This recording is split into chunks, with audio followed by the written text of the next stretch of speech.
Voici un exercice qui traite des réactions ioniques. On vous demande pour la première équation de la compléter, puis de donner les équations ioniques et ioniques réduites qui correspondent. Vous notez que vous avez ici deux sels. Vous avez donc affaire à une précipitation.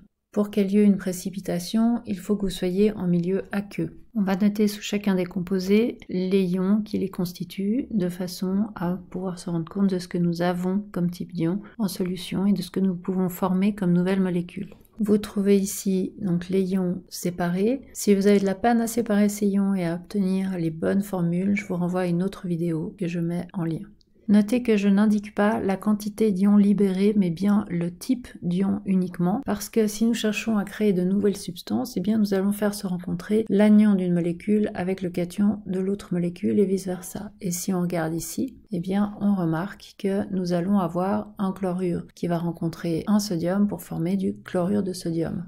Si j'avais indiqué le 3 devant le chlorure, j'aurais risqué d'imaginer qu'il fallait que je mette 3 sodiums pour former une molécule neutre, et ce n'est pas le cas. Parallèlement, le fer 3 pourra rencontrer le carbonate. Rappelons que nous devons former un composé qui sera neutre et que donc nous devons équilibrer les charges. Nous voyons que le plus petit multiple commun est 6 et que de fait, 2 x 3, 6, 3 x 2, 6, nous aurons donc du Fe2CO3 qui sera créé. Allons maintenant regarder si ces deux substances sont bien solubles.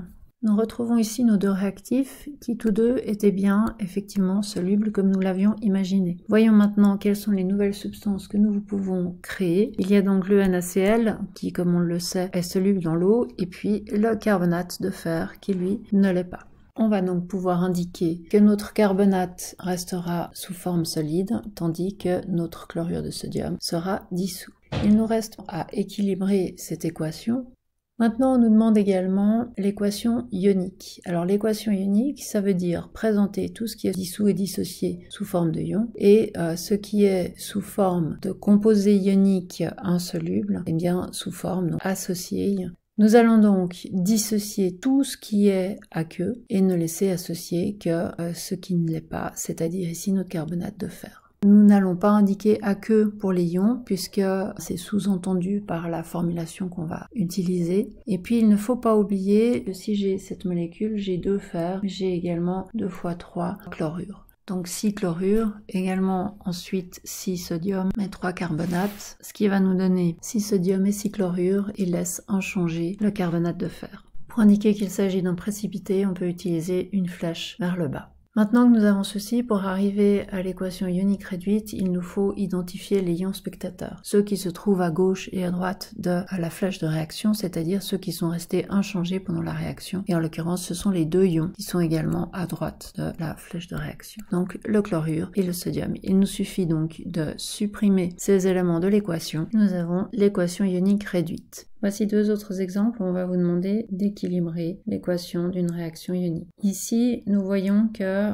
on a donné les produits et non les réactifs. On va raisonner exactement de la même façon. La seule chose, c'est qu'on peut déjà déterminer qui est le précipité. On voit que c'est HGI2, donc l'iodure de mercure, qui est insoluble. Cela dit, même s'il est insoluble, pour le former, il a fallu que ces deux ions se rencontrent. On va donc noter dessous les ions qui ont été nécessaires pour former cette substance, ainsi que les ions spectateurs. Ces ions n'étaient pas ensemble précédemment, ils étaient avec l'autre cation ou l'autre anion. Nous voyons que le mercure 2 était précédemment avec le chlorure. Pour faire une molécule neutre, nous allons devoir mettre 2 chlorures. Quant au potassium, il était avec l'iodure. On soupçonne que ces deux composés soient solubles puisqu'ils ont été proposés par une réaction de précipitation. On peut aller le vérifier. Le HgCl est bien soluble, le Ki est bien soluble. Cette équation doit encore être équilibrée. Nous voyons qu'à droite, nous avons 2 iodures, il faudra donc 2 iodures pour les former. Mais si on a 2 iodures, on va donc avoir 2 potassium,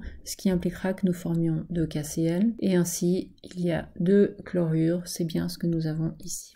L'équation en dessous est un peu plus traditionnelle dans la mesure où on donne les réactifs. Ce qui est particulier, c'est que nous avons ici l'ion H+, qui fait que nous avons affaire à un acide, et l'ion OH-, qui fait que nous avons affaire à une base. Nous avons donc dans ce second cas non pas une réaction de précipitation, mais une réaction de neutralisation. Vous Pour rappel, dans le cas de la précipitation, nous avons toujours au moins un sel qui peut réagir avec un sel en acide ou en hydroxyde pour la version la plus classique que l'on verra ensemble, tandis que pour la neutralisation, nous avons la rencontre d'un acide et d'une base, dans notre cas un hydroxyde. Formons les nouvelles molécules à partir des réactifs. Nous voyons que le H+ va avec le OH-, ce qui va créer de l'eau, ce à quoi nous nous attendons pour une réaction de neutralisation. Et dans le second cas, nous voyons que un calcium va vouloir aller avec du nitrate et qu'il faudra 2 ions nitrate pour avoir une molécule neutre. On peut se demander si ce nitrate de calcium est soluble. On peut soit aller le vérifier dans notre table. Nous voyons que effectivement ce nitrate de calcium est soluble, de même que l'était le réactif hydroxyde de calcium. Concernant le nitrate de calcium, nous pouvions déjà le savoir simplement parce qu'il contient l'ion nitrate et que nous avons appris que tous les ions qui contiennent de l'azote forment des composés qui sont solubles.